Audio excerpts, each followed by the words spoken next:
खरो ऊंच नीचे पारस नहीं जाने कंचन करत खरो प्रभु जी मोरे अवगुण चितना धरो।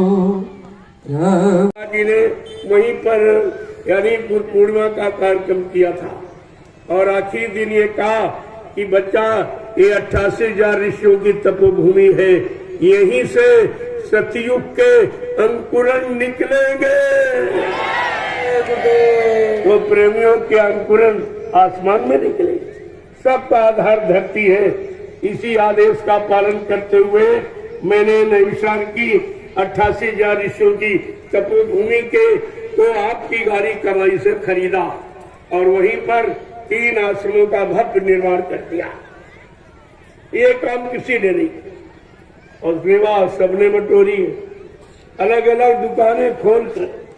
अरे जब आप समझते हो कि हमारा गुरु समर्थ है, अनामी महाप्रभु है, यानी मरने वाला है नहीं, कोई मार सकता नहीं, तो आपको तो एक जगह रहना चाहिए। एक मंच पर आप खड़े हो जाते, मैं हिंदुस्तान का नक्शा बदल देता, लेकिन तुमने सब जगह जगह दुकानें खोल रखी। तुम्हारे यहाँ भी दुकानें खोल दिया। इनसे पूछो कि तुमको जगाया किसने था? जब सर्वप्रथम मैं इसी के घर आया, इसने हमको बुलाया और सत्संग करवाया और जगह जगह कार्यक्रम करवाए।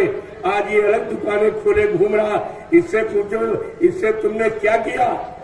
प्रेमियों की सेवा का तुमने दुरुपयोग किया है, ये तुमको कर्जा देना पड़ेगा। आगे वो समय आ रहा, एक एक पाई का हिसाब सबको देना पड़ेगा।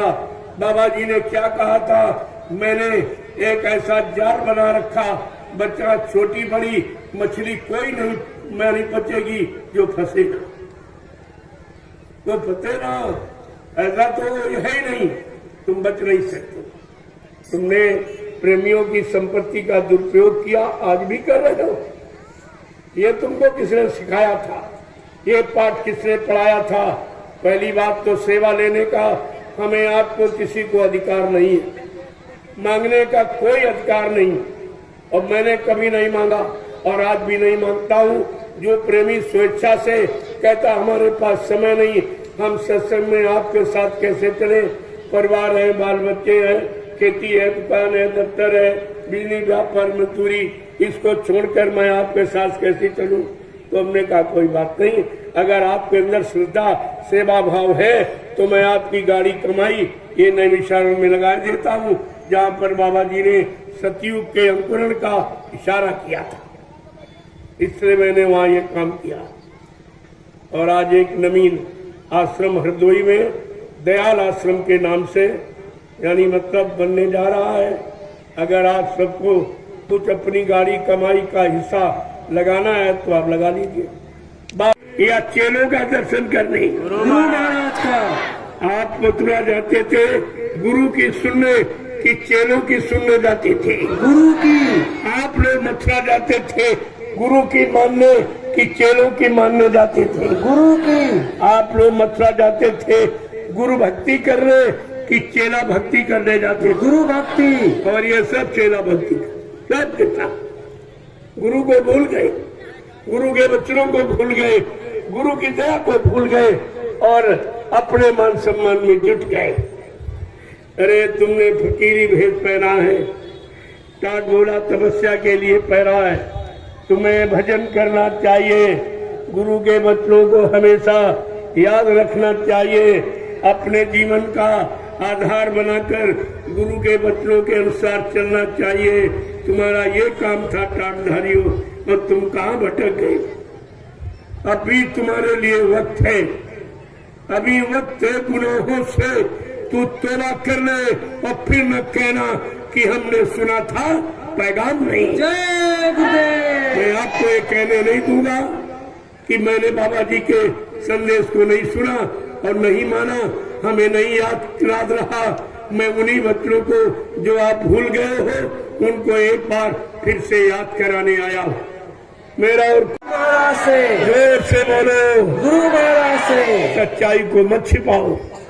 आप लोगों ने नामदान गुरु महाराज से लिया या किसी चेले से लिया है? गुरु महाराज से। आप लोगों का हाथ गुरु महाराज ने पकड़ा या किसी चेले ने पकड़ा है? गुरु महाराज ने। आपकी जीवात्मा को जगाने का, परमात्मा से मिलाने का, निर्धाम पहुंचाने का वादा ये गुरु महाराज का है या किसी चेले का है? गुरु महाराज का। तो तुम जा कहाँ रहे?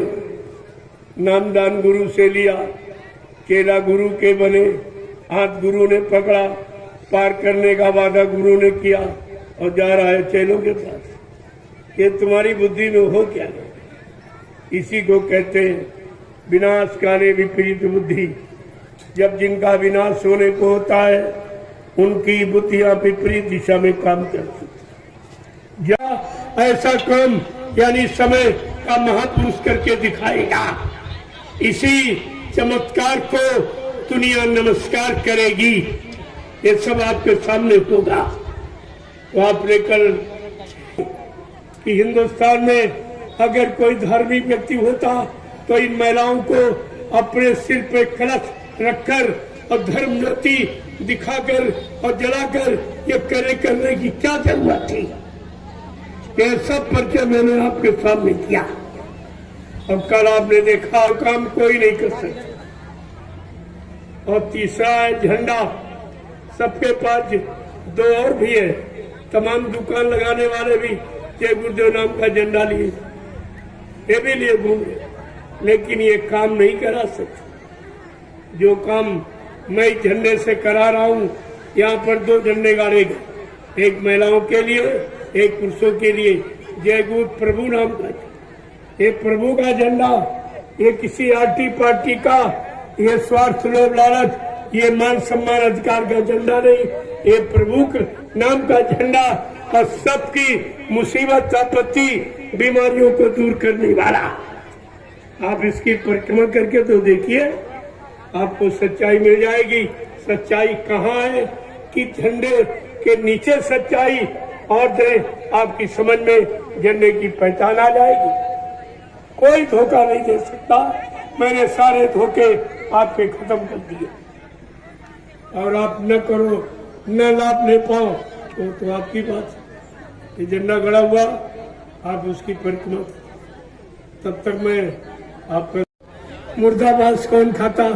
कुत्ता, कौआ, गीद, ये उनका भोजन है, ये तुम्हारा भोजन नहीं है।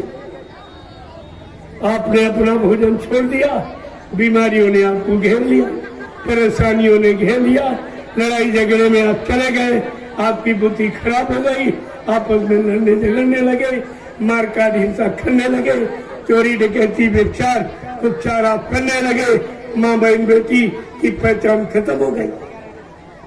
ये भोजन खराब किया तो बुद्धि खराब। अब कोई भी काम आपसे अच्छा नहीं होता है। जय गुरुदेव। अब आप देखो इतने लोगों से एक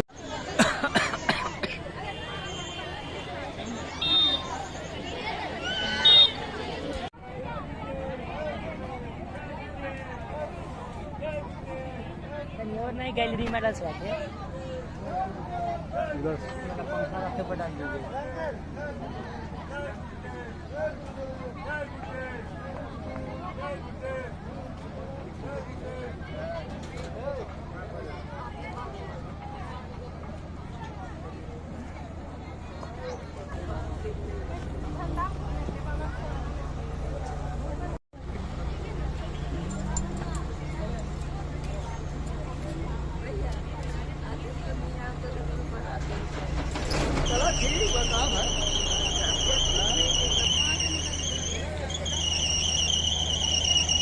स्वामी जी महाराज अपने छोटी प्रांगण की तरफ